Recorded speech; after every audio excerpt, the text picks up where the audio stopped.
So now I'm going to hand it over to Maya. Thank you again for joining us today. Yay. Oops, there I am. I live. All right, darlings and non-darlings. Thank you for joining me again. We're going to get started. Get my little clicker. And I should probably say, I don't know if anybody can hear this. Of course, we're having a slightly urban experience today, is they're doing some work on our building. And so you might hear a little bit of pounding. Hopefully it's going to be over soon. Um, and I have a fluffy on my microphone, so hopefully that will block anything out. All right, here we go. So to begin with, we want to acknowledge all of this land was tied together through language, the Ohlone language, and that's what bonded all these different families and communities. And so I always want to remember them. And I always bring in the idea of just literally remembering the land, remembering the language, remembering the people, because we're literally walking in their footsteps right now. So that is my way of calling in our ancestors here on this land. All right. And then today we are going to finish up, kind of close things together. We're going to look at environment. We're going to look at media and systemic issues and kind of create that bigger circle of the full action plan. And then we're going to go into our breakout groups. Again, I'm not going to go through this very much since we did this already. I do want to point out really clearly, though, that people are welcome to direct message us, and we will share those questions out ourselves. You don't have to have your name attached to it if you just want to private message us. And there will be PDFs of all of the tips and everything at the end. And again, I think I probably had this pretty clear last time, but I use the umbrella terms queer, trans, intersex instead of LGBTQIA2+. And always be aware of self-care as we go. Oh, can you hear that? Some rumbling in the background. Hopefully it's not too much. So let's begin. Let's kind of just call that power, whatever rumblings are going on in our environment, and take a moment to feel that gravity again that I like to recall is parent earth reminding us that we belong here, that this is actually holding on to us and saying, this is your home, be here now. So you can close your eyes if you like. I always consider all of the different pieces of this as sacred work. So we want to call all of ourselves in, right? So I call my power in from the north and the south. I call my power in from the east and the west. I send my love up into the sky, and I send my love down into the earth. May I be in right relationship, first and foremost, always with myself.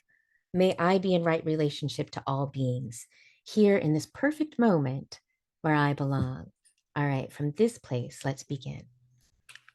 So, what we started talking about and have kind of brought in repeatedly is this idea of a nature base. So we have this nature base along the bottom where we literally began by looking at nature and the continuums, the different circles and cycles that happen there. And then we looked at why we don't know about that, right? What's been laid on top of basically what all of our ancestors knew and understood.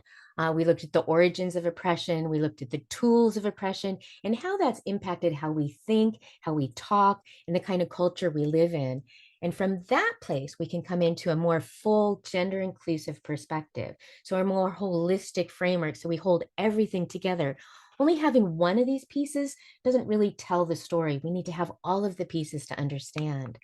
And this leads us to understand that this is also a process because we've all been so heavily trained for so long. It's going to take some time for us to kind of go through this. So we start understanding nature and all the amazing diversity that's there. We understand what's been laid on top of it in the moment repeatedly. Like we have to look at things, and that's what we're going to do today is look at all these different layers of things of where it shows up. And then from that place, we can then look at gender from a more holistic framework. All right. So last Wednesday, not yesterday, but last Wednesday, we looked at mindset and we really looked at a personal assessment, right? We brought our awareness to binary thinking and even our own biases and around assumptions and attachments, right? And then we extended that out into language. And we looked at all of this within the framework of actually children's materials, right? Because all of us were raised within this, even though we're speaking to children, this actually also impacts us as adults. And we started to explore how to use language to be more inclusive and expand our understanding. So, what we're going to do today is we're going to actually look at environments so that we can assess and take steps about how to bring more equitable verbal and nonverbal messages into our environment that speak to that continuum, right? And then we're also going to extend that into the media that we see. We're going to look more at children's books again, but we're also going to look at environments. We're going to look at different kinds of media. And then at the end, and this is actually kind of one of my favorite parts, we're going to look at pushback. How do we address the kind of pushback that happens in our environments when we bring new ideas like this, when we stand in truth and we start speaking to the continuum and including everyone all the time? So, this is where we get to really look at some strategies, as well as what I like to call are some things to have in your back pocket. So that you have some truth that you can kind of turn to talk to people if you start getting pushback, as well as to educate as well. All right, so assessing spaces for gender inclusiveness. So, addressing both verbal and nonverbal messages, right? We're going to look at all of that because, right, we already started paying attention to how much of what we teach is nonverbal. So to right off start, we want to establish some safety. We want to start creating some agreements with people. And what we've provided is basically almost like a template, some foundational pieces to start taking this into the classroom, but into other spaces as well. So we have the pronoun protocol that we looked at last time. We have the freedom agreements that we have the poster over here to the side, where we come to people, to our community, and we want to be like, well, here are some basic things we can agree on, right? Basically, around that we're all equal, that we all belong here, and we all are limitless, and how to include everyone all the time. And then there's also the transparency of intent. We don't want to ever gaslight or have a hidden agenda. We always want to lay everything on the table, especially if we're working with kids, right? We want them in on the conversation so that they understand the kind of agency they also have to create change. So, this kind of thing in classrooms, schools in general, of course, meetings, clinics, offices, therapy, trainings, conferences. These are frameworks that you can use in a lot of different settings. And then we have this checklist that you're also going to get at the end so that you can kind of go through things yourself. They're not things you have to remember, right? You can be like, oh, I'm in a new environment. Let's go through this. All right. So let's look at some of the things that are on that checklist. So we're going to start with that piece that's you can feel, right? But you may not always know how to put your finger on. So this is the power of acknowledgement. This is how we start creating, and a lot of people do this intuitively. So I may be stating the extremely obvious, but we kind of want to make a point of it, right? So we want to begin with that feeling tone of environment. So often it's what's not spoken that speaks volumes, right? If somebody's feeling tense or they're holding judgment in their body, you can actually sense that. So we want to really pay attention to what we're communicating. To begin establishing an inclusive environment, start speaking about the current world systems and that are not inclusive, right? And the constant pressure to conform to gender stereotypes. Bringing this into the conversation, I think, is an easy way to start kind of shifting the tone, right? It's not super necessary to be really obvious. Like, we don't have to have really pointed conversations. You could just kind of be chilla about it, right? Inserting like small comments at times can be more impactful, so that people have time to kind of digest where you're coming from and kind of catch that tone, because a lot of this is not spoken about, right? So it gives people a chance to kind of settle in a little bit, right? And then the power of acknowledgement, I think this is really important, is basically at the core of all of the things I start trying to change in my life. Because what this does is it starts breaking down those barriers that are created by silence. So often being polite or being uncomfortable or taking care of someone else, all these, or power dynamics even, right? It's when we start being able to acknowledge reality that things start to actually change. It interrupts also that isolation, right? By saying, I see this too. It's not okay and you're not alone.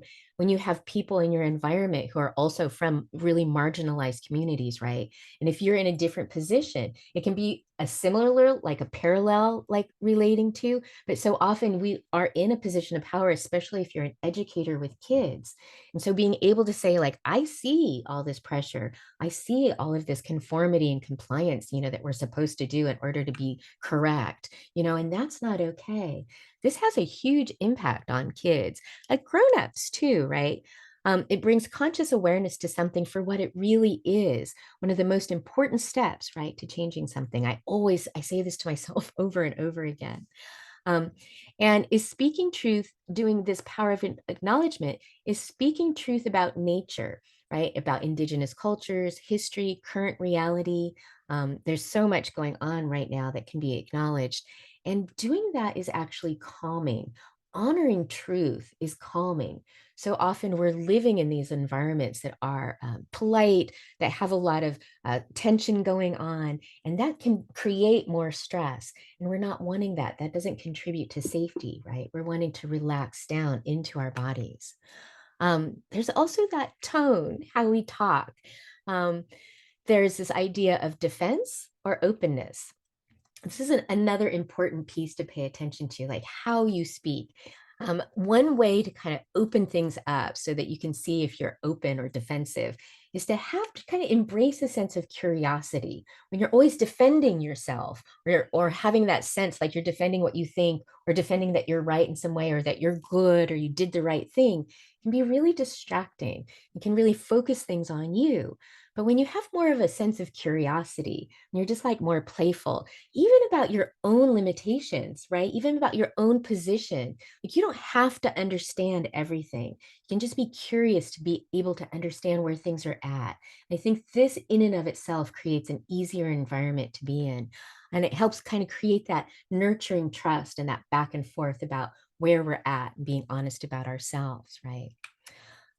So also let's continue to expand this idea of reflection and relaxation. So now we want to start looking around at the whole environment, right? An environment should ultimately feel relaxing. It should be fun, right? A place to play and learn in. And I think a lot of times we're going to see a couple of environments later. Having cozy spots for kids, I think, is really fun, but for grown-ups too. And then how we pay attention to all the layers of coziness. So I'm going to begin with the auditory.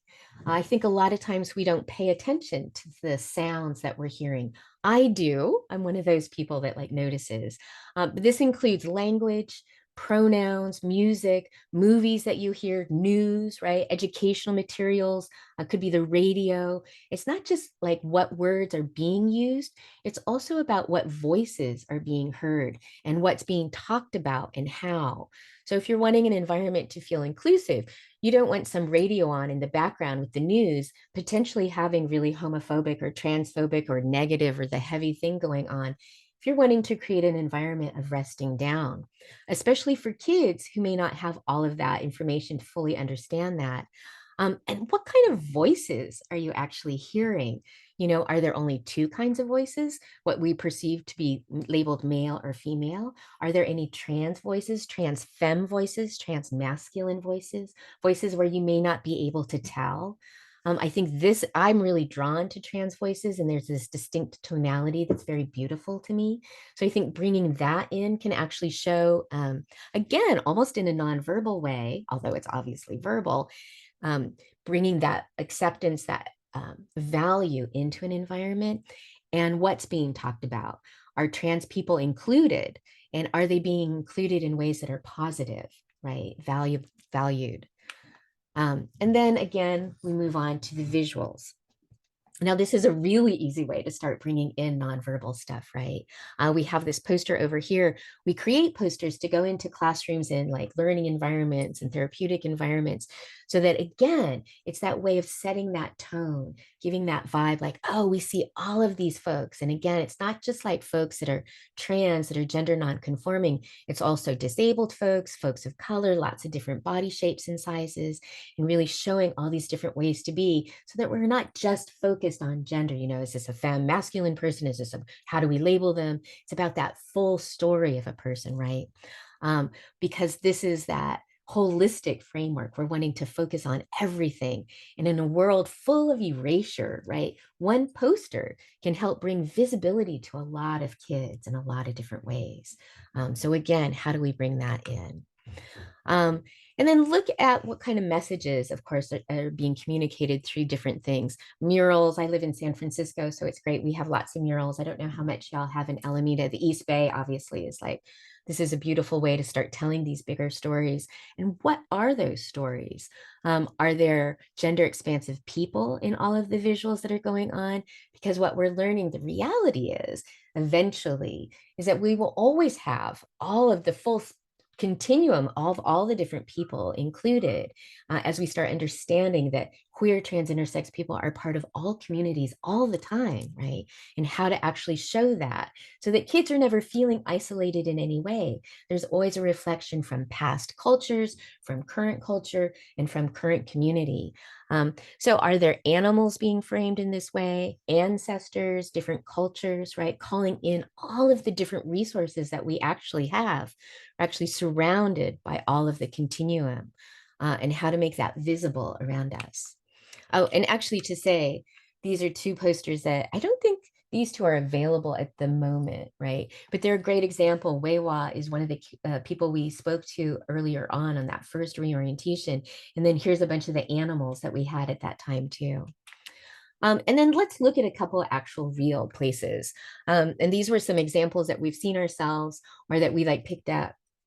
And this is a way that we can start kind of sensitizing our eye. A lot of times we don't know what's being communicated to us until we slow it down a little bit, right? So our space is interrupting or maintaining stereotypes. So I was trying to look at this a little closer this morning, and it's hard to see, but on literally every single pamphlet, handout, poster, and then this screen that they have frozen on top, are extremely stereotypical perspectives of gender, right? Of this way of just continuing to confirm something in almost like an innocent way. But this is what kids are constantly being fed. And the kind of impact it has is that you don't belong. There's no representation of you here. You're an exception. You're something is different about you, right? You're other. And that's actually not true, but it's part of how the system, right, has created this narrative and maintained it. So we want to interrupt that. Curating a consistent narrative. So what's super cool about this space is the nature theme, right? And kids love this kind of thing. It's very playful. But what I immediately notice, of course, is that this is a great opportunity to actually bring in a nature-based narrative. And what a better place, this is obviously like a doctor's office or some place where there's a medical thing going on. What a position of quote unquote authority where you could rest down and play at the same time and learning about, oh, foxes, we have a fox here. Oh, there could be a little note underneath it or a book that goes with it that highlights different things about foxes that include the gender continuum, the intersex continuum bodies. And right, we have the aquarium. And of course, my mind goes to the clownfish and the sheep's head wrasse and things, actually the sharks, which I'll go into a little bit. Oh, no, I think now is the time I was going to say about sharks, is we were going to an event and ended up doing all this research because it was a shark event, knowing that a lot of the signage and the things that were being taught would be caught in the girl boy lie, right? They would be giving ideas that were not really true. And of course, it was very clear. And so there were all these stories that we got and took with us. Matthew did all this research. And so building on that, we're actually doing a library presentation at Sonoma Library June 15th. If anybody wants to join me, I never do public things like this anymore, but we're doing something special. And we're using the shark as our guide in. And so I'm going to have all my shark drag on and have a whole presentation around what we get to know about sharks, have a shark puppet project as we go in to talking about gender infinity book, the gender wheel for kids, right? So that we engage creativity, we engage the reality of nature, how that reflects humans, and then how we can play with that and expand our thinking. So again, I would have like shark stuff next to this aquarium. What a playful way to start teaching kids the continuum and the reality of bodies, gender, and relationship diversity. Again, another opportunity. These fantastic posters would be perfect where you could have a little thing. Oh, did you know seahorses? It's actually the male parent, quote unquote, that give the sperm donor parent that actually carries the babies and then gives birth, so the female actually re-impregnates the male. So this is this shift up at how we perceive that sort of stereotypical trope about bodies and parenthood.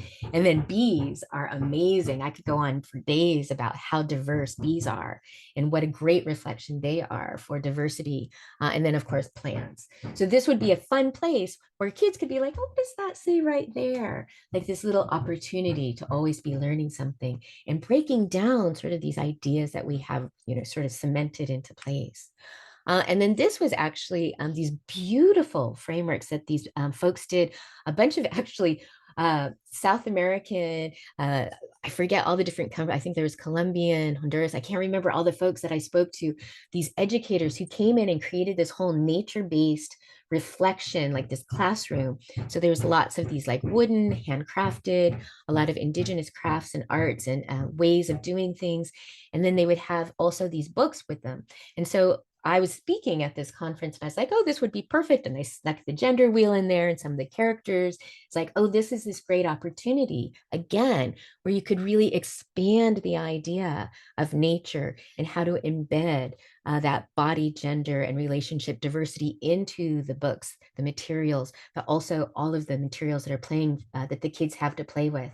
They had you can see there like these where you see the inside circles of the rings of a tree, the age rings of a tree, and how those are similar to the gender wheel, and just create all of these different ways that kids could start playing with them. All right, darlings. So now I'm going to be quiet. Well, you're going to pull up and we're going to pull up a poll. But I'm going to stop my blabbing.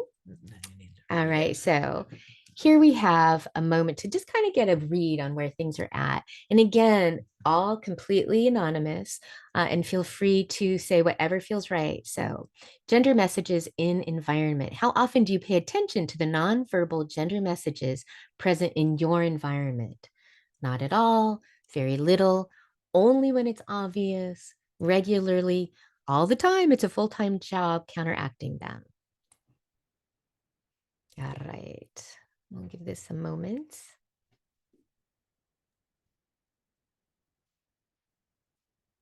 Again, the question, how often do you pay attention to the nonverbal gender messages present in your environment?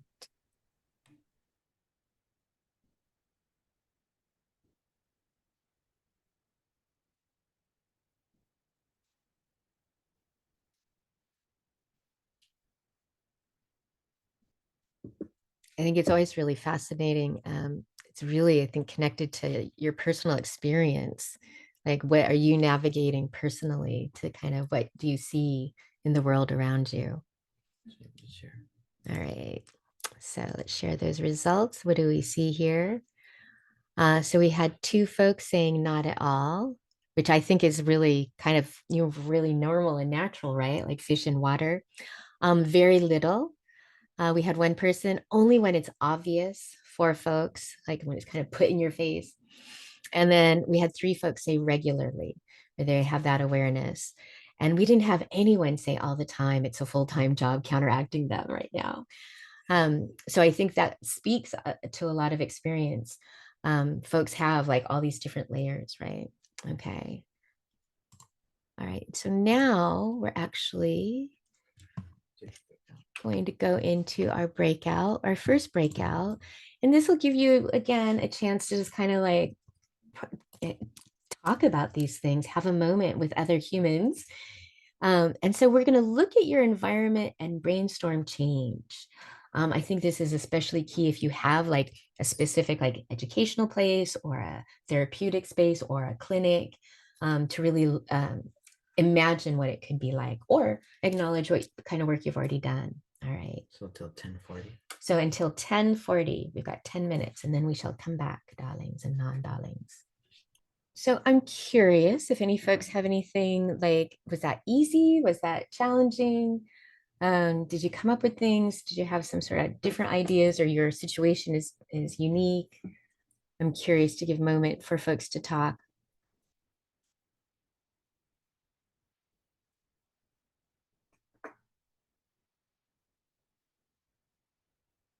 And where to start, Maya? Um, I wanted to throw in one of the places to start, even with grown-ups too, but with kids especially, is the Gender and Infinity book for kids. This is where we start really introducing kids in that belonging feeling, right? And then this one is not out yet. Fantasies, it'll be out by the end of the year.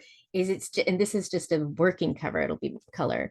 But this is actually a grown-up. It can be used for kids, but it can also be used for grown-ups, where it's a workbook to play through and start getting resources. So you can be like, oh, look, here we have the mushrooms, or we have the deer, we have this, we have that. So that you could use these as sort of a jumping off point to create. And then, to be perfectly honest, you could quite literally look up anything like the sharks. Like, I don't think Matthew was thinking, oh, there's got to be, gender body relationship diversity happening with sharks that, is being misrepresented, especially to kids. And yet there always is. You can always find something. Last night we were talking about worms. We're like, oh, we should do a worm presentation. That would be really fun. Kids love worms. Um, anyway, and give everybody a moment again. I'll be quiet. If there's anything to comment.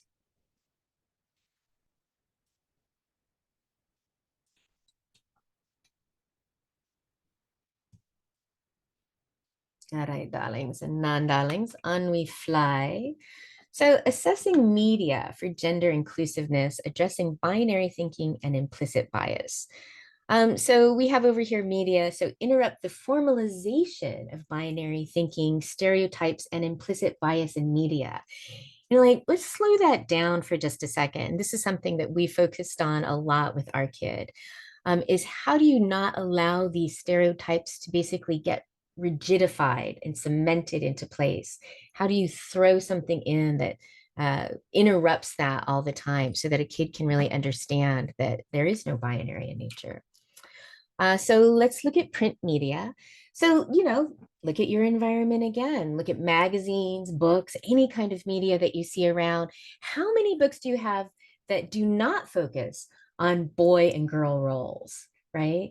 How many are constant? I think this is where my mind starts to blow. It's just like we are constantly being conditioned into these positions, right? How many books include more pronouns than he and she? Right? We know that we could queer any book with the reading protocol, but how many are actually coming this way? And what kinds of kids are mostly reflected in your books?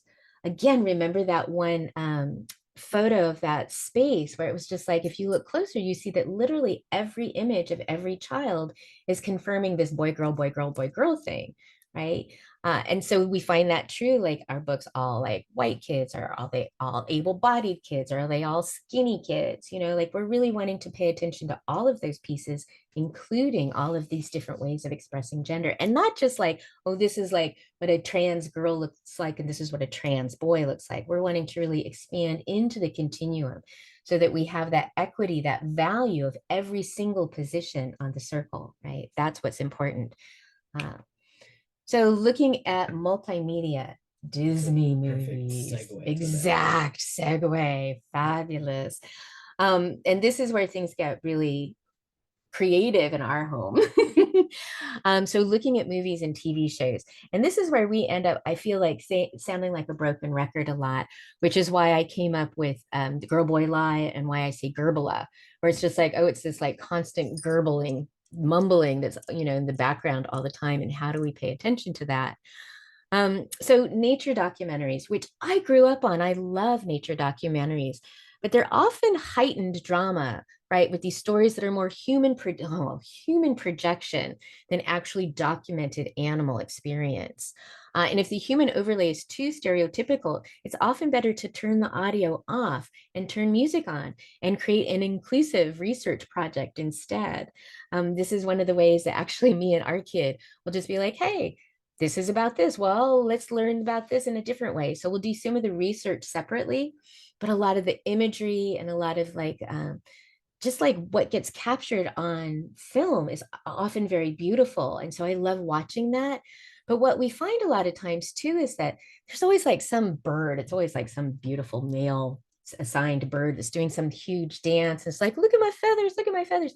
What they're not extending the rest of the story to tell is that the majority of connections of even sexual relationships between animals is not reproductive. So very, very frequently, those male birds are actually ending up with other really plumed male birds in some sort of fabulous relationship for a moment. And it had nothing to do actually with the female bird. And they're not telling that whole story. They're really fixating on just like, oh, this is only because they're like, vying to catch that egg, but that's not true.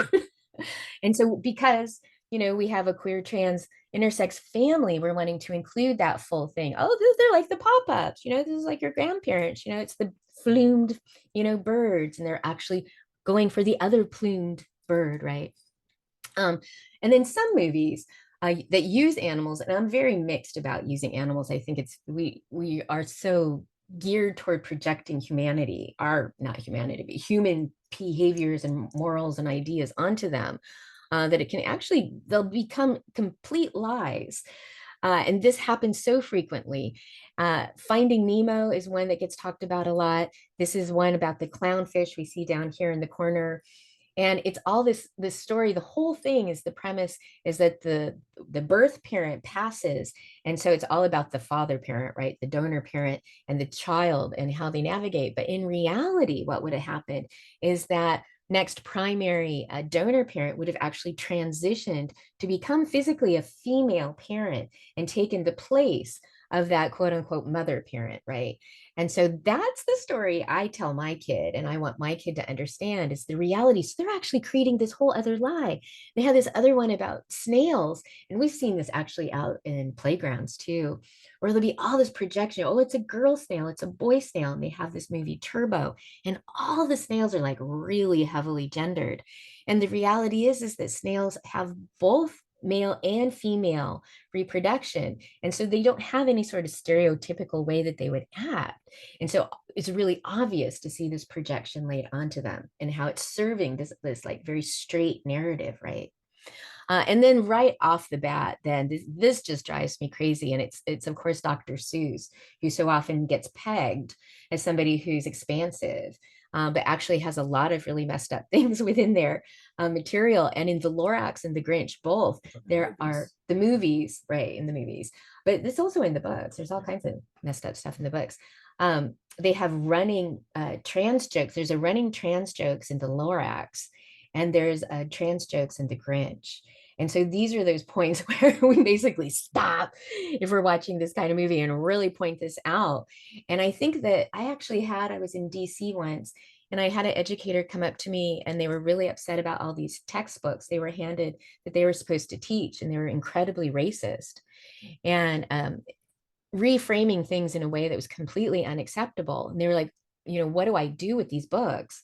And I was like, I hate to say it, but you use them, and you use them to your own uses, right? Where you point out, look at what they're asking me to teach. They're actually wanting me to lie to you and reframe reality to basically serve their story, serve their narrative of oppression. And so this is a way that we really get kids in on the conversation and allow them to understand the truth, provide them with even the materials, right, to understand the truth, as well as to see that in context so that they can see what's being fed to them, right?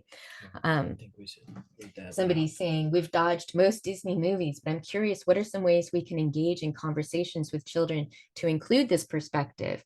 Well, this is a really great memory I have in relation to another child I co-parented, where it was Beauty and the Beast. Oh, no, it was Beauty and the Beast too. That was more current. It was a Little Mermaid, where because we had shifted a perception when we read the book, it transferred over to the movie so that they could see. Because what y'all, maybe some of y'all aren't catching, is in the queer community, we play. we play like crazy and we expand and we put things on and we take them off and we hand them to someone else. And so, if I say he to somebody or she to somebody, it could be that it's part of that play. It's part of expanding that perspective, right? And it doesn't mean it's exclusive and it's all tied into this thing. So when me and this kid would read Little Mermaid, which is actually written by Hans Christian Andersen. And this particular story was actually a love letter, in a sense, a love story that they were writing to a man that they were in love with, but it was unrequited. They could not actually express their gayness. And so they wrote this story instead. And so this story is loaded, I think, with all of this queer tension and subtext in it. And so every time I told it, I was just like, oh, the prince, of course, was this beautiful, queer masculine person. Sure, you use he, but we know that this is this queer mask person. And then she, for the mermaids, of course, this is a trans person too. And so we would actually trans the story very deeply and have that subtext that we were constantly informing into it, and would play with the pronouns in different ways, so that then the movie had that already feeling in it. And if you open your eyes in this way, like when we were looking at how you can use the reading protocol and play with pronouns and different stories, it actually, oh, now I can see this as a trans kid, oh, I can see this as a queer child or an intersex child, where it can actually shift your perspective, right? So that's what we do. In fact, we do that pretty much with everything we watch. Because that's the reality of our life, and that's what we teach, right? That's what we know. Okay, great questions. And so educational material. So this is where it gets really tricky when you're dealing with literally how pronouns are taught. Like, how do you teach pronouns? Because pronouns are essentially based on assumptions and stereotypes, right? How they're used at the moment. Even they, as a personal pronoun, is there's trying to kind of rigidify it. Oh, well, this is what they looks like, but no, don't, box in they. We have to maintain this freedom. So when we start looking at that, I used to do a lot of like reading imagery, especially with children's books. And this is a great example. This is actually pulled from a book that we got from, was it like Office Depot or something like that? And so much is communicated. And I see this in the library. I see this in children's books in schools too. This is not just, at Home Depot or wherever I got this. But just look at this image we see. I do notice that their hair is kind of similar. One doesn't have long hair and one short hair. I notice that's different. But look at their body postures. Look at their clothes, right? Look at how they're holding that embodiment piece, where the he character is literally taking up as much space as possible, is white, surprisingly enough, and is like dressed completely covered. Where the other one, you start realizing like they're not completely covered. They're like almost half naked, and they're like holding themselves down and like more contained in this like little way. And I think this is what gets communicated on such a deep level that a lot of times we don't even notice is happening, right? Like fish in water. So here are 10 criteria, and we'll have all of these in the downloadables to keep gender-free educational materials, right, in children's books. So it's a way that you can look at things and just pay attention to different ways. We'll focus on two main areas for this time. We're going to focus on first voice and own voice, and problematic narratives and implicit bias. So we're just kind of going for the core place here. So 5 reasons why first voice books matter. And a lot of times now they're called own voice. I forget, I'm old school. So back when this first started happening, we called it first voice. And I was part of that movement where it would literally be authors, artists from those communities were voicing their experience as authentic, right? Somebody saying the length of hair is something else that could be included. My son has long hair and always gets misgendered, right? So authors without lived experience may unknowingly have implicit bias and may unconsciously uphold racism, homophobia, or transphobia in their narratives. And this is something that I'm really tuned into when I read things. And it's almost across the board. If you're speaking outside of your community, even if you're speaking within your community, but there we can kind of check ourselves and understand how we've all been trained. But if you're speaking outside of your community, it almost goes without saying that you will embed something, some kind of bias, because you literally don't have that experience. Because having lived experience gives this new, nuanced, more firsthand accounts, right? That are literally inaccessible to those who haven't lived it. You haven't been in our homes, you haven't been in our hearts, right? In our experiences. First voice authors have greater insight into not only our oppression, right, but also our joy and our beauty. And I think that's something we often forget about, and something I often see. Authors with lived experience from marginalized communities are statistically denied access to publishing children's books about their own experience. By supporting queer, trans, intersex authors, you're actually supporting those voices, and it helps to dismantle the system of silence and suppression. Because what happens is this next one is when a non-queer, trans, intersex person is published, it quite literally replaces a queer, trans, intersex person and controls what kinds of narratives are centered and considered real and valuable. So these two pieces are really something I've learned firsthand in the children's book industry, right? That if there's like literally one book and it's like a straight white person who ends up telling a queer, trans, intersex story, that one book will get the attention and will end up indirectly completely silencing queer, trans, intersex authors and artists, right? And that's, of course, highly problematic because of that implicit bias. So let's look at some of the books from our community, a couple that I like, and sometimes I'll still have issues with things, but wholly overall, I will very much like them. So Corey Silverberg, What Makes a Baby and Sex is a Funny Word. We have Alok Vaid Menon, Beyond the Gender Binary. And then we have They Call Me Mix by Lourdes Rivas. Okay, we're going to look at two of these. So What Makes a Baby? So this is a great book. I actually really love this book. And it was the first one that Corey came out with. And it's when we first became friends. And it was so simple. It's like, this is an egg. Not all bodies have eggs. Some do and some do not. And I love that. It's just very, very simple. And it's just letting bodies be bodies. It's very real. It's very true, right? This is a sperm. Not all bodies have sperm in them. Some do and some of them do not, right? And we're seeing this like illustrations where it's just like really giving that more abstract sense of bodies, to kind of taking off the pressure. Here we have They Call Me Mix. And we're going to look a little bit closer at this one as we go. And we're seeing this is like pink framework. I'm actually going to dive into this one in a second. We're going to look at this is implicit bias and guessing book. So this is a lead in here. So here's an example from a children's book. When you were born, you can tell people who you were, how you felt. They looked at you and made a guess. Maybe they got it right. Maybe they got it wrong. What a baby's body looks like when they're born can be a clue to the baby's gender, to what the baby's gender will be, sorry, but not always. So let's pause there for a moment because there are multiple implicit biases embedded in the phrasing above. But there are three main things that I want to pull out, right? So what this type of phrasing does. So it encourages guessing and assuming as a perfectly acceptable way to interact with people because you might be right. Affirms a lack of consent, is you couldn't talk or say no, so we get to do this to you, right? And this is really trippy in relation to children. And what is happening? I always say that compliance begins with gender, as we're teaching children to comply to an authority figure right off the bat, right?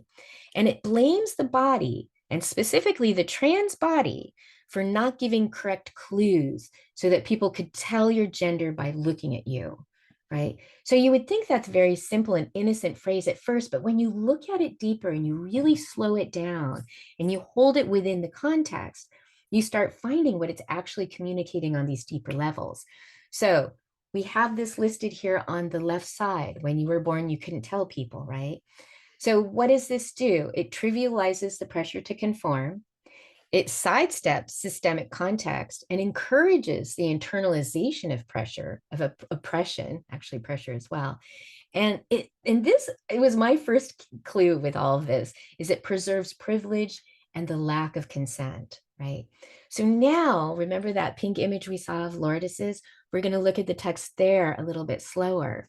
Is this like, because this is somebody with lived experience, right?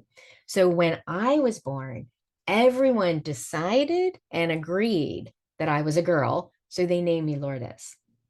What a shift in narrative. So it acknowledges the assignment, right? And the pressure, including the pressure, I think, for people to make that assignment. It provides systemic context, right? It's saying, well, all these people are all in this agreement, like they're the ones holding the power. And this is the reality of doctors, right? It's not that they're making any kind of guess, right? And it preempts the internalization of body shame and blame, right? So Lourdes is maintaining their integrity, their agency, and saying, this was put on me. This was what was laid on nature, right? Okay. And let me see somebody else saying What Makes a Baby is an amazing book. I know has really helped in discussions with my kids and other kids. I know, right? That I loved that time too, with the kind of talks that we're having with that.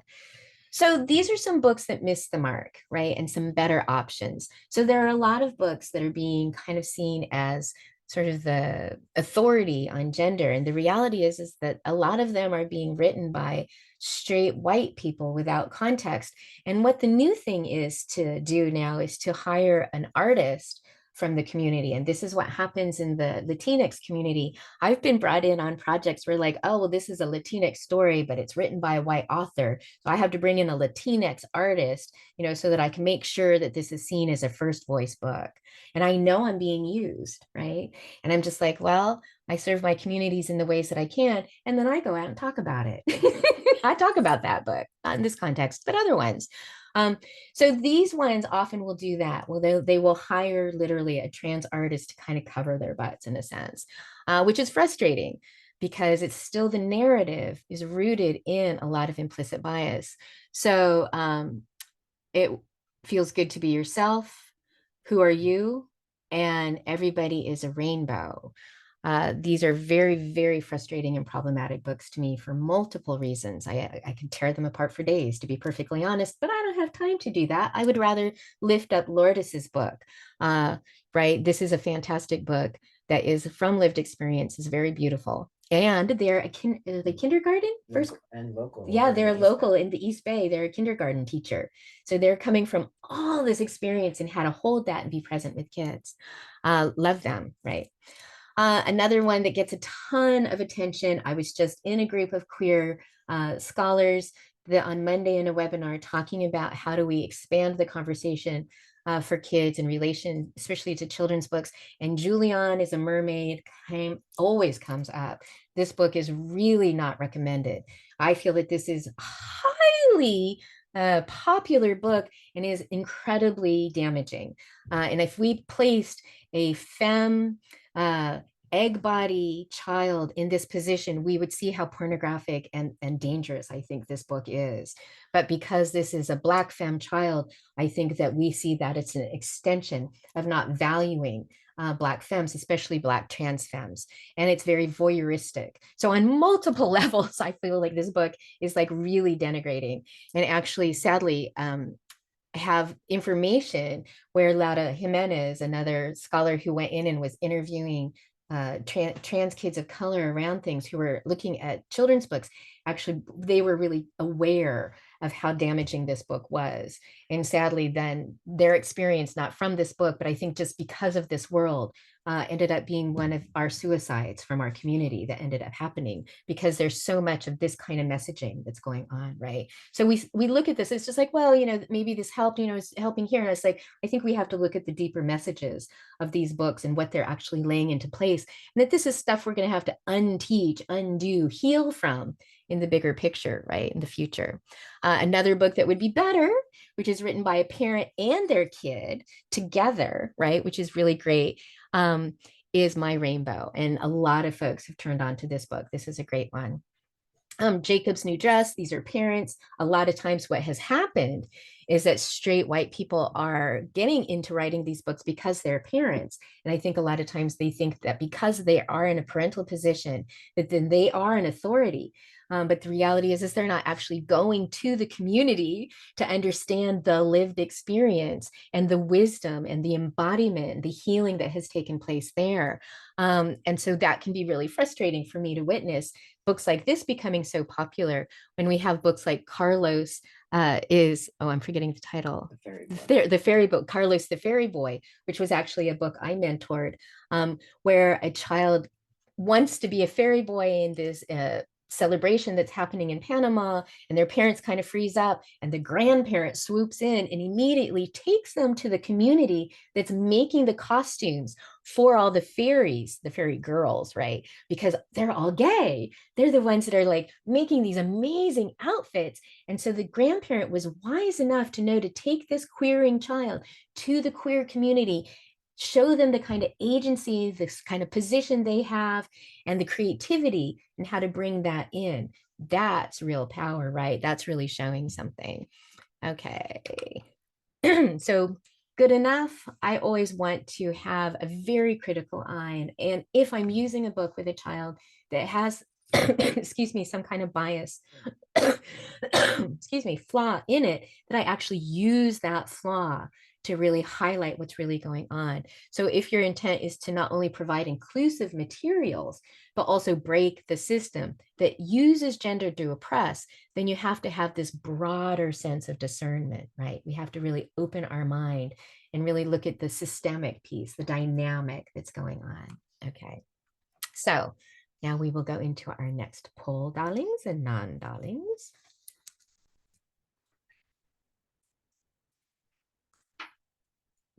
Fabulous Leah.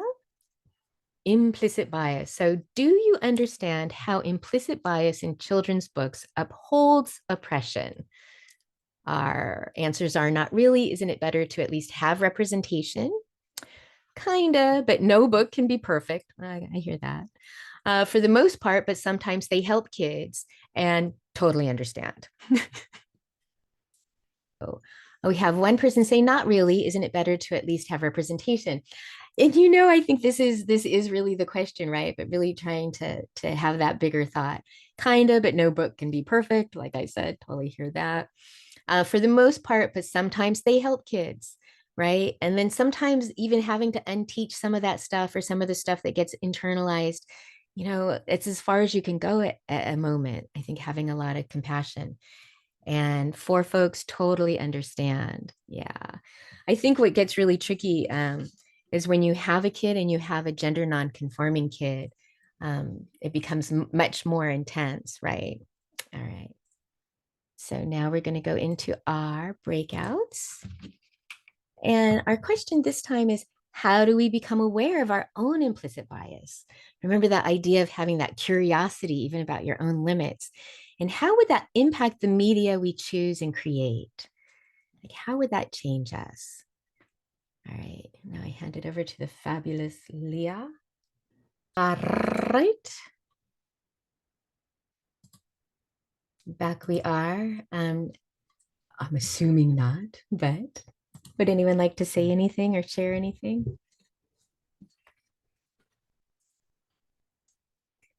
Or chat in the chat thing? I did want to, of course, I always have something to say. I did want to say,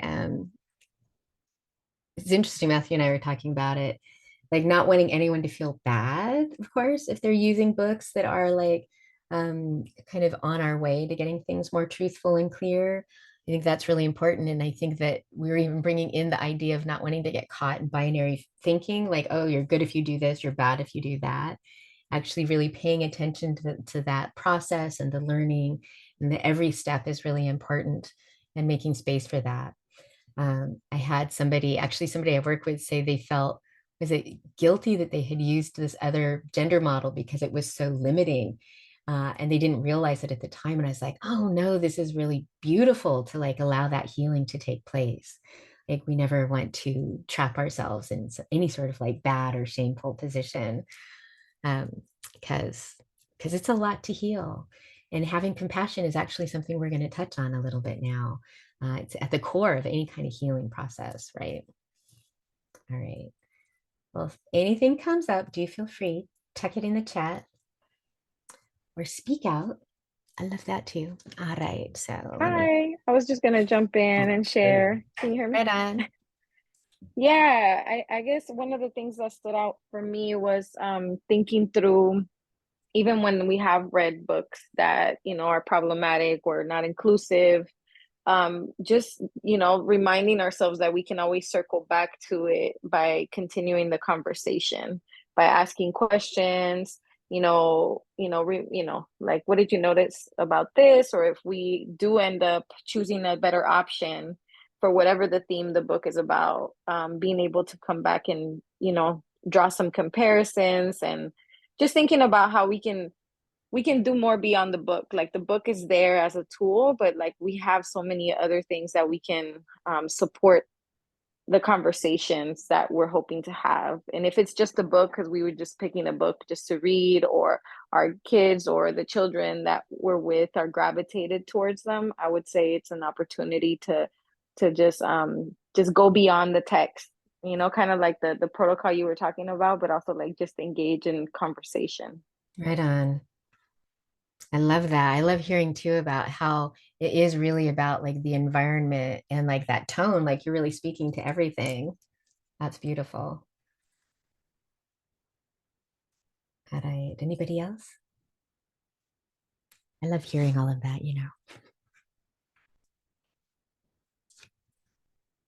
All right. Well, we're sneaking into one of my favorite parts. I love so many pieces of this, I have to say. We have finally come to the heart, to the very center of our little action plan here. And we're going to look at some different strategies under different circumstances and how to deal with pushback, and to have a couple of things in your back pocket. And actually, I've been collecting even more that we can have in our back pocket even now. All right. And you will get the little piece in the background that shows you some of these ideas.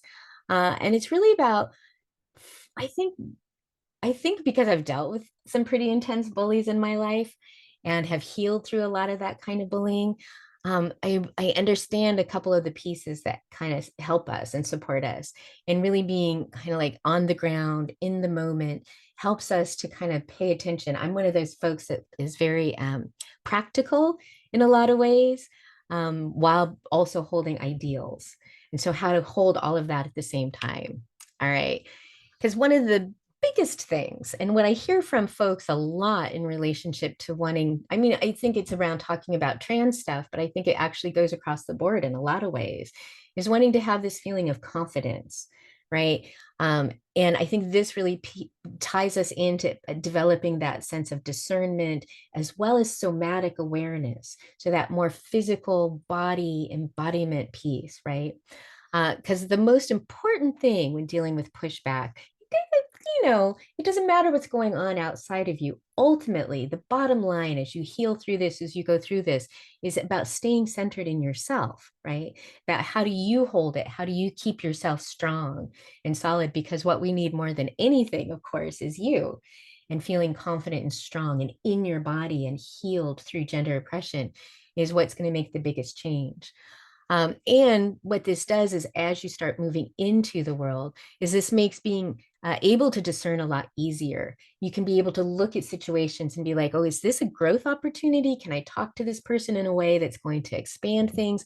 Or is this someone who's just really seeking engagement? They're just wanting to kind of hit up against me. They have no intention. In fact, they have a whole plan about how not to change, right? They're not going to shift their opinions or beliefs at all. And so I think developing that kind of emotional intelligence helps you discern as you go through this. Is like, oh, this is worth the squeeze. Oh, that's not worth the squeeze. Uh, because of yourself, right? Keeping yourself strong. I can't remember if we bring it in here again, or if we start going into this other piece about the Navy SEALs, is one of the things that we started looking at, is like what they pay attention to. It's not like, oh, we're going to do this on this, whatever horrible things they do, having the whole plan and this and that. What they pay a lot of attention to, like a majority, is how do they stay centered in their body, so that as they go into those situations that are so difficult, and they know they're going to have like physical reactions, they could shake, they could, even kind of blank out here and there, how do you stay present with your body so that as that stuff goes on, you can stay with it? You don't have to just like totally ditch yourself out, right? So we have four of these ways, these things that are happening for different situations. So we have the learner, which is great. It's somebody who, maybe they haven't had to deal with gender much. They haven't thought about it. It hasn't crossed their path. Maybe they comply or conform enough, or they get by, they've got some privilege, but they're open. And this is somebody where we can really seed ideas and start planting things and just see if they take hold. Nothing to worry about, right? Then we have the knower. Knowers, a lot of times I think of as people actually from my community or academia or some kind of like institutionalized framework that feel like they really have got it all figured out. I know gender, I know what you're supposed to do, I know this and that, these are how you use the definitions, these are the identities, these are the, 25 this and that's. And so there's this way of almost like defending their way of understanding, because a lot of it is really hard earned, and being able to have words and being able to talk about it has been a huge shift for our community, and it feels good. And so it's just like, I don't want to let go of this. This is activism, this is important work I'm doing. So a lot of times what I'll do is create context and understand like, oh yeah, that makes a lot of sense. That's kind of the common way things are talked about now. But what we're really not paying attention to is this larger context about how that developed, really. And so giving pieces about, oh, eugenics really played into this, and dividing the body up. And a lot of this is rooted in the patriarchy. And so giving that kind of bigger context will allow those conversations to shift a lot of times. Oh, yeah, hadn't considered that. And that's why I talk so much about that nature base, but then take the time about what's been laid onto that, because what we've mostly been living in are those three layers, right?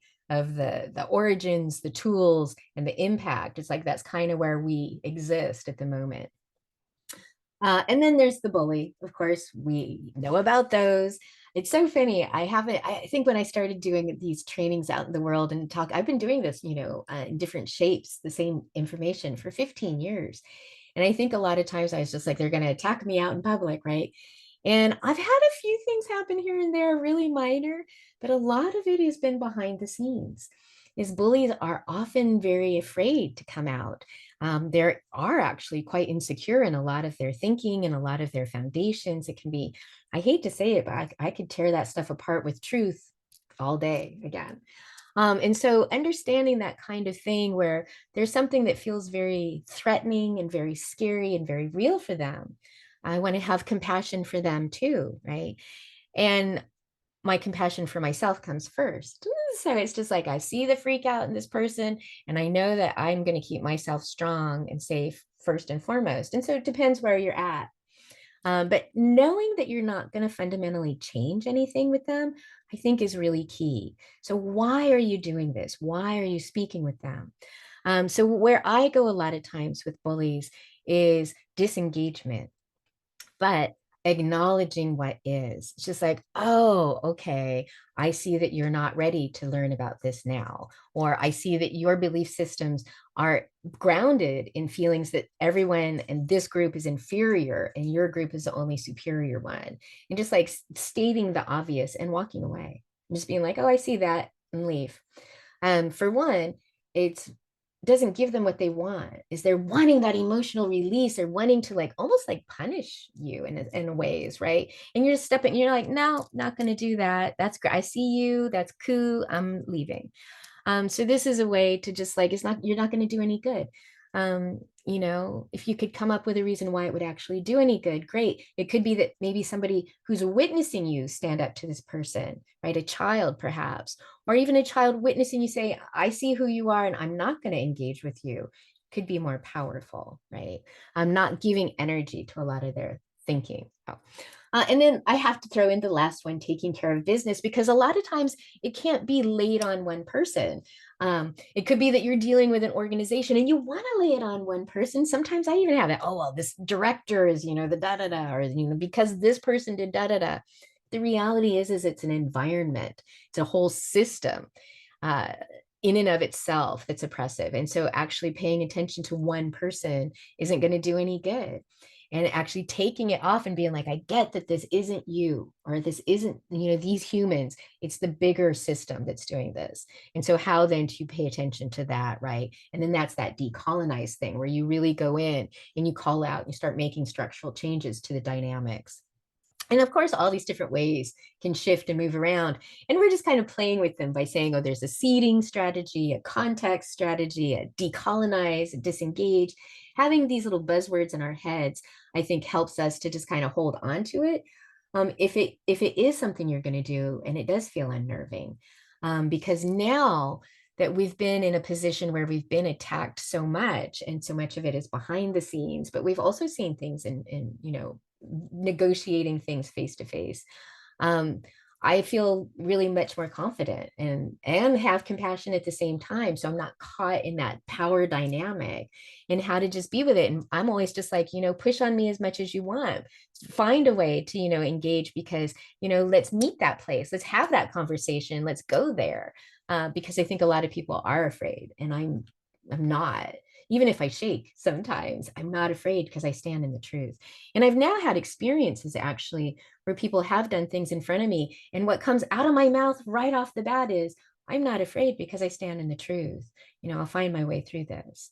So that's a really good feeling, and I want y'all to have that feeling as well. So let's look at some of the pushback, that happens. So queer, trans, intersex bodies and experiences are documented and becoming considered universal. So this is a seeding as well as a decolonizing way to look at things. So what I'm sharing is not a false agenda, but based on scholarship of many hundreds of researchers across the globe who are all coming to the same conclusions. So I often hold up Joan Refgarden and Bruce Bagamiel in particular, right? But the truth is, I have this little piece of paper here.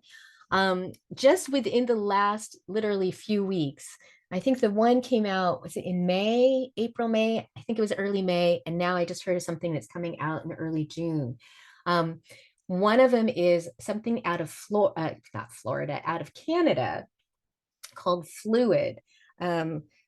Fluid, Life Beyond the Binary. And I think it's a one-piece documentary that's part of a larger nature documentary, and it's tied to this comedian named Mae Martin. And what it's doing is it's looking at nature, and it actually talks about Joan Refgarden. And so it looks like it's a lot. I haven't seen it yet. I'm still searching it out. But you can watch it online. So this is great. And I was like, oh my God, it's starting to hit like kind of the mainstream media. I mean, a nature series in Canada is starting, but then I just found out this week there's going to be a series, and it's on Peacock, and it's going to actually be a little series. So it's going to be more than one, and it's called Queer Nature.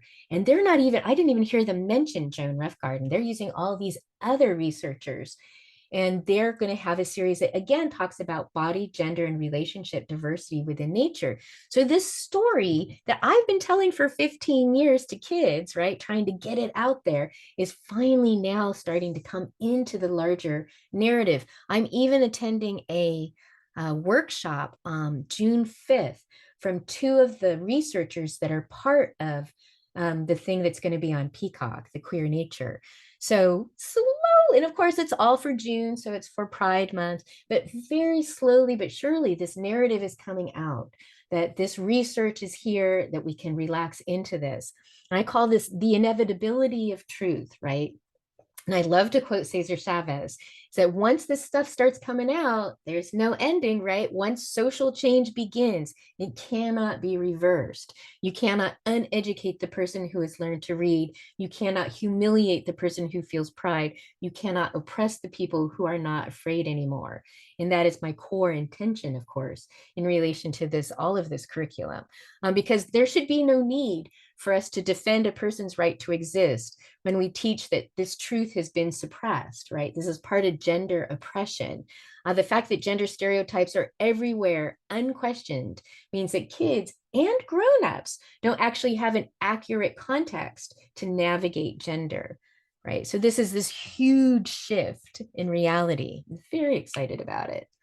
Again, this nature-based piece. There is nothing more powerful or fundamental to life than nature, and begin being in greater harmony with nature supports us personally and planetarily. So even if that's our main thing, is that we're coming into greater awareness and greater harmony with nature, how that supports us constantly, right? And then modeling. This one, I think I've said this last week, is particularly useful with kids, but I now keep seeing it happen with grown-ups, which is great. But you have to determine if it's safe to use with grown-ups. I think that's interesting. But I just keep playing with this in different ways. So use yourself as an expansive model, right? So there's a way that you can actually almost put yourself in a navigated sort of like risk in a sense, so that you can let kids see you being that edge, even if you're not completely there, you know, finding yourself in those places, because nobody is completely anything. And there's always play for everyone, I think, to explore. But this takes the gender off, some of that pressure, that gender pressure off of what happens to kids by doing something yourself, by putting yourself in that position. So if you're noticing something going on that's being judged a lot in your environment, you can like kind of go into that. I think one of the places we see this is with parents who witness their kids being bullied for, like, you know, doing something like, let's say a assigned male child is doing something too femmy or wants to wear a dress to school or something like that. And you'll see, you know, the donor parent, the male assigned parent, go to school, they take them to school in a dress and be like, okay, this is uncomfortable for me, but hey, I can do this. And it feels kind of good. And I'm doing it with my kid, for my kid, understanding that this is taking pressure off of them, right? So doing that modeling for a kid. The other thing is like when you witness, kids especially is what I'm thinking about, and what I've experienced a lot, but grownups too, when you witness kids doing something that's gender non-conforming, and literally, and I don't know if you all have had this experience, other kids will look at the grownups immediately and be like looking for approval or disapproval. You're like, is this okay? Is this not? Why is this kid doing this? Do you think this is okay? If you think it's okay, then I'm going to be okay with it. And so making a point of like saying, oh yeah, that's cool. I love that. Oh, my dress does da da da. What does your dress do? Or, you know, whatever. So that you don't isolate a child socially or leave them there standing alone, really, right? Be like, kind of step in. The other thing is like, let's say you're choosing teams or you're playing something where kids are divided up. It can be an opportunity for you to say, oh, well, I don't feel comfortable using boy and girl, you know, to choose teams or to choose sides. You know, growing up, I didn't feel like I really fit into either of those perfectly. Let's find another way that we choose teams, you know. I think putting that in and letting yourself be seen as vulnerable helps kids to kind of relax down. Again, creating that safer space. And if you hear, again, at the bottom, I have that thing. If you hear a gender stereotype specifically, you know, like, well, boys don't wear pink, or, you know, girls don't have short hair or whatever. I'm doing something that really takes that on, takes the pressure off the kids and takes it on yourself. Acknowledge systemic training. So again, this is context and decolonize ideas. This is where I feel like we can really shift the conversation. And I think it's what's often missing in the conversation is there's a lot of like, be yourself, you know, learn about our ancestors, learn about nature, without really paying attention to that bigger piece of the dynamic and what's really going on. And this is where compassion, I think, will also come in, because we've all been impacted by this. And this is a place where I feel like my work is about bringing everybody in. Like, I don't want straight, white, cis, male assigned people to be left out. Just because I don't relate and don't have that experience doesn't mean they don't belong. Just because they've been oppressors doesn't mean we don't need them equally in the continuum, right? To find a way to take the domination out of the equation so that we can all get back to just being human beings and being people, I think is really my ultimate goal, is about real unity. And that this is going to take us really negotiating so much about not only the world, not only what's been brought to the Americas, but how the United States or Mexico, many countries, Canada, how we've dealt with it, what we've done with it, right? And how it's really played out. Different places have different strengths. And I think that there's this illusion that the US is about freedom and equality, when really it's based on nothing but oppression, and how to pay attention to that. And I think that's that curiosity of really looking at I have some stories that are rooted in the US that really pay attention to how much we were required to become as like manly and womanly as possible, and how this has really affected everything. I have the list of all the different areas this has moved through. And then again, landing on the compassion piece, that no one has been exempt from being damaged by this. And that paying attention to that, I think, changes the dynamic right away. Trauma, heightened emotions, and insecurity are fundamental to oppressive systems. So on some level, everyone is having them, even if they're like in denial and suppressing that within themselves, you know. And maintaining this larger perspective helps keep compassion always first and foremost for ourselves, helps us stay present, but also for others. Like, I don't want to get in fights. That's like the opposite of my goal. What's key to understanding when shifting fundamental beliefs about gender oppression is that it will involve letting go of privilege for most people in some way. And this is where my heart really opened up. Like, there could be a deep fear of deep loss. And this impending sense of loss for some people can trigger deep emotional responses for many reasons. And knowing this can help us to stay calm and grounded in the truth, while also allowing space for people to have their feelings so that you don't get caught in it. You don't have to be in that fight dynamic, right? And making room for patterns of healing and emotional processing. Having been through a couple of serious healings myself, I know that there's a pattern to it. There's like a way that things move. And that old adage, time heals all wounds, is actually a good one to remember. It doesn't heal it necessarily, but it helps us give time to integrate things, right? A judgmental stance actually is an impediment. It stops things. Then people will naturally become defensive a lot of times for lots of different reasons. And so we want to do our best to acknowledge that we've all been impacted by this, and we can all do something to heal through this, and that it's very unique for everybody. This is above everything else, a healing framework, right, from an oppressive system. And then bottom line is, and I think this is the trick where we can kind of land and where people may even separate out, is choosing to be respectful and inclusive of everybody, right? This is a ceding, a disengaging, a decolonizing perspective. This is a social justice and reparative framework, right? So what does that mean? It means real inclusion and equity for everybody on a social and systemic level. So real inclusion is about creating a culture that includes all genders all the time. And by taking the focus off the child for not conforming to gender stereotypes and expectations, we start to see the system for what it is, you know, one that is actually rooted in excluding people, right? And how do we take steps away from that? Is we like, first off, we want to include everybody. Like, what an amazing and powerful goal and way to bring people together. And what does a reparative framework mean? Well, it means that damage has been done, right? And we need to repair. We need medicine. We need a remedy to bring things back together so that all of us can center ourselves within. And so what this means is really focusing on centering those who have been marginalized, right? To start creating a different kind of power dynamic. And allow for that reorientation to take place so that we start to really see through all of the ways that we've been trained to categorize people with these stereotypes and assumptions, and come back to just seeing people as people, right? And then respectfully reflect back. And this is something I have learned from much bullying and really having to deal with situations where this isn't going to work for me, right? I just need to call it what it is and let it be that other person's, and that I see this, and that other people even may be seeing me see this, right? Everyone will have their own views based on their life experiences. I actually don't stand in judgment. I respect that everyone has their experience and what they bring. It's what we do with it, right? And when it comes to this, how are we going to bring truth in? How are we going to deal with that? The truth is, this shift in sex and gender perspectives are going to take time to expand and evolve. I had somebody recently say, oh, that's a big ask. You know, it's going to take a moment. I was just like, yep.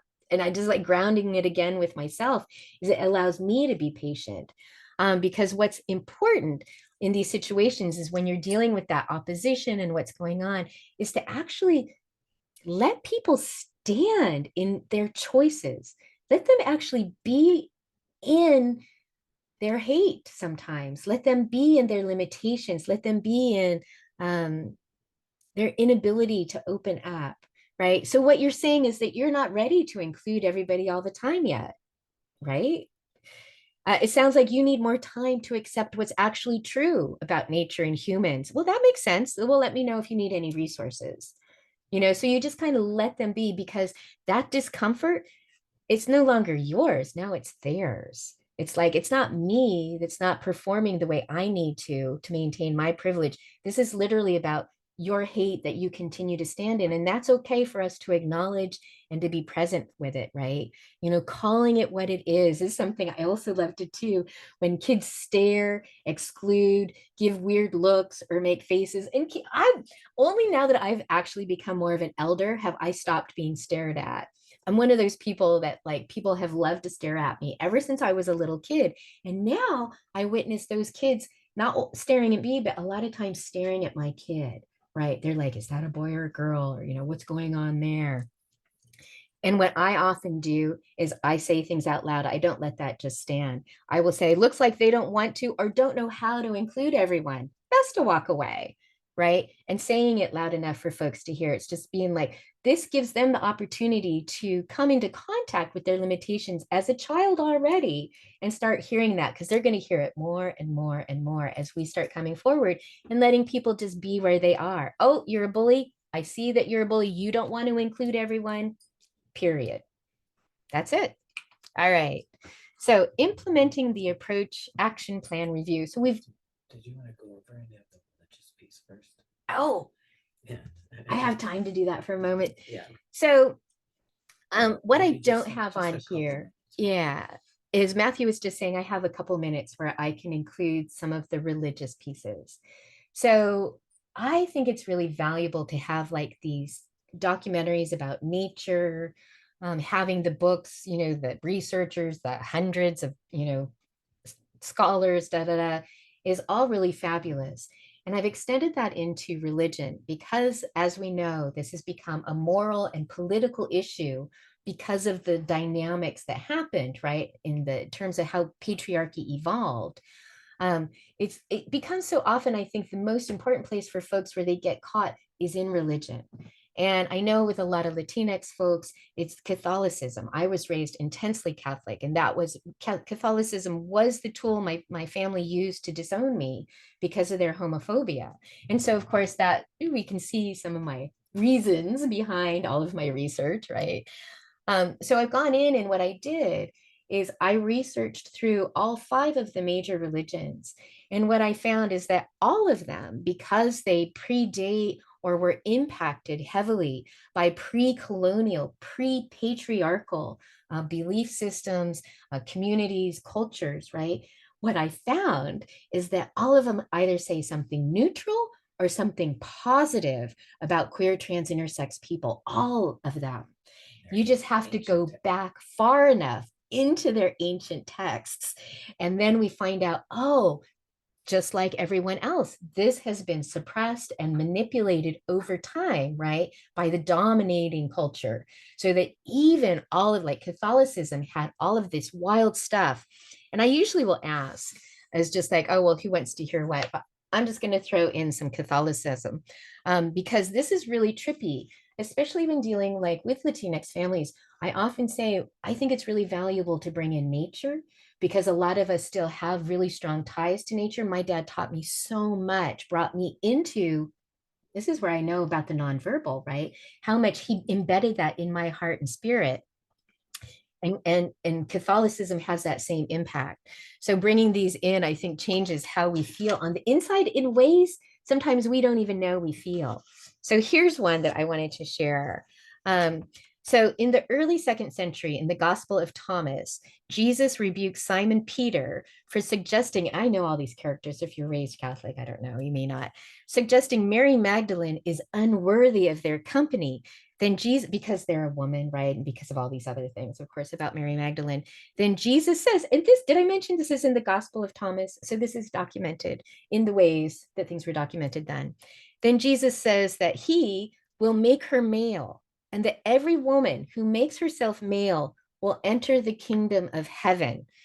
So gender was much more fluid back then. If they have Jesus quoted in the early church as saying, oh no, all women who make themselves male will enter the kingdom of heaven, like, phew, that's mind-boggling when Catholicism is currently being used to say there are only, biologically these strict definitions, right? This is what nature is.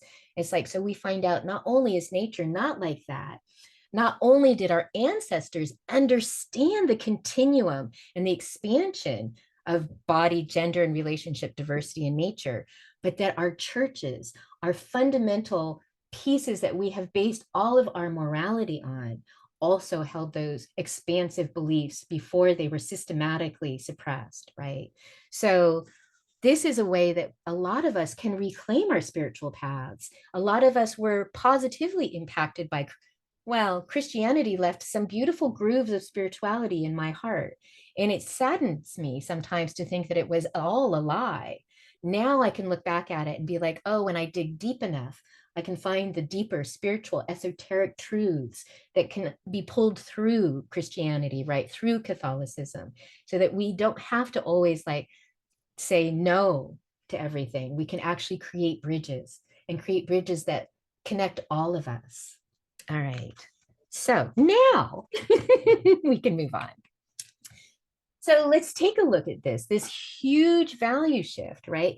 If we take perspective and we look back to the very beginning, when we were talking about nature, when we were talking about plants, even animals, about deities, about old ways of thinking, about great mother traditions, all the way through, the reality of bodies and how we are in the world, we start to understand how those systems of oppression, how gender and body oppression, relationship oppression, how all of that has been laid on top of the reality of nature. So let's look at these values again. We've gone over these before, but let's remind ourselves. So where we are now, right, what we have been living with, patterns of patriarchy, so gender within the system. So this is by definition gender oppression. So reproduction is the primary frame. So what we see is that body and gender diversity are seen as a problem, right? External authority is what's important, and self-judgment, you internalize that authority, right? Not that you are personally authoritative, but that you judge yourself from the inside. Everybody, even though there are many intersex people, must be assigned male or female. Body, identity, and expression are expected to all align in this perfect little package to either male or female. You fit into the whole box, right? The sense of self is actually measured against these male and female labels.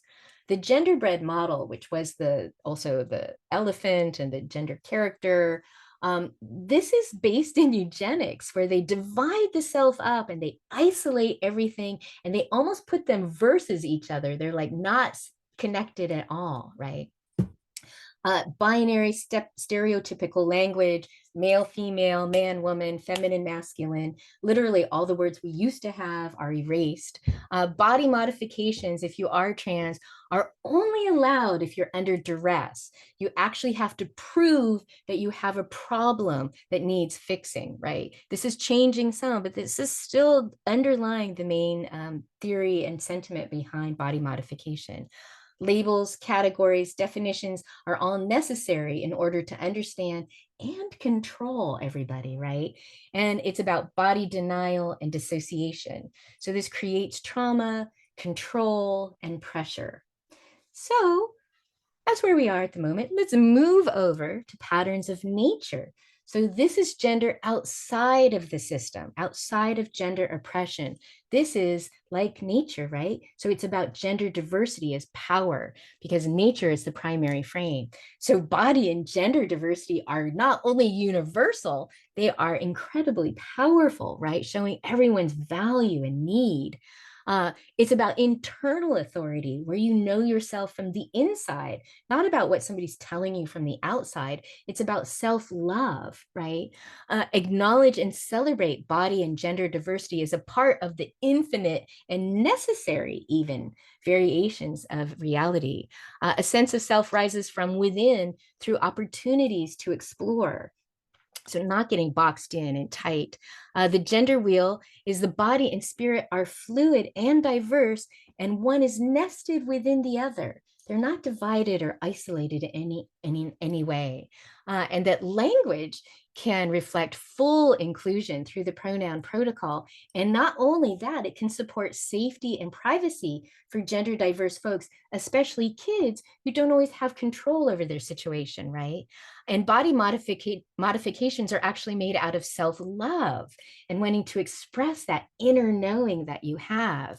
And language is an act of being. It's ever changing and evolving. It's about body reclamation, embodiment. We want to rest down. We want to feel that gravity. Parent Earth is holding us here because we belong. It creates balance and movement and relaxation, right? This is the shift. So we want to understand where we were, what we've been through, and what we want to move toward. And we're not going to go back to how our ancestors thought or felt. We're going to be much more than that, right? Because now we have moved through gender oppression. We are healing it. So we can see again this framework. And this is very grounding to me to see that nature base at the bottom, right? Having that awareness of the inherent and necessary patterns of gender and body diversity. But that's not enough. That just takes us to that first step. We have to understand why there's so much pressure to hide that and to not express our own nature, right? So we have to look at that decolonized piece. We have to understand how nature has been suppressed, how it has been manipulated, how culture has been changed, and even the nature within ourselves, right? How that has been damaged and how we can then see through how that makes us think and feel even now so that we can come to that actual full gender perspective, a holistic perspective where we can actually include everyone. But that this has taken us a long time. We've been in this learning, healing process for a few thousand years now. And so it's going to take going through this process over and over so we basically heal ourselves. This is the repair work. It's about bringing in all of these pieces repeatedly because we'll snap back. We will fail. We will fall down. We have to have compassion because this has gotten in so deep. Our ancestors, as well as many of us, have literally had our lives threatened, right? Our communities threatened from this. And so this is something that I don't know if we can always speak to how deep it goes, right? And that's where the compassion rises. Is how do we love through this to heal? So we looked at mindset, we looked at language, we looked at environment, we looked at media, and then at the very core, connected to all of these things, right? We have to look at the systemic piece so that we're making deep change that changes not things just for us personally here in this moment, or maybe even during this time, but changes things generations out so that we're resolving the damage that we've been living with for so long, right? So that we can go into this clear. And this, a few of the materials that we provide you with, things that you can put up at your desk, in your office, in your classroom, in your clinic, so that you can start seeing how to like, oh, I forgot that one. Let me remember that. Oh, I remember this. So that we can surround ourselves with this almost a sense of community, right? This is in a sense that queer, trans, intersex community, it's all of nature extending out through our materials to support you in real life so that we can go back to fabulousness in everyone. And I have pressed into this little bit of time we have for folks to say anything and to have questions. So I'm going to be quiet now. And thank you all so much for joining me. Just want to open up the floor to anyone that has questions, comments, or thoughts they would like to share. You're welcome to come off mute, or you're welcome to also share your comment into the chat. That's a good question. Matthew's curious, is like, have folks ever come up against pushback or experienced it? Didn't know what to do. Yeah, and didn't know what to do. Because that is often the thing that I hear is folks wanting to feel confident. And that's what I want folks to have is the confidence that I feel now, having done this research for so long. Let's see. Oh, Well, I'm going to read this for the interpreters. So grateful for this beautiful work both of you have done and continue to do. I just purchased the game around pronouns. Fabulous. Appreciate all your free resources on your site. Awesome. My daughter is also going through your Write a Book Now. Oh, cool guide. Excellent. We need all the storytellers. Anyone else want to share any comments or thoughts?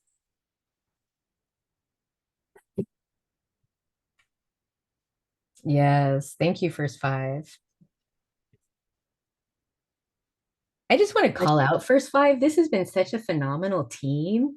This is like, y'all might have ruined me for some other trainings.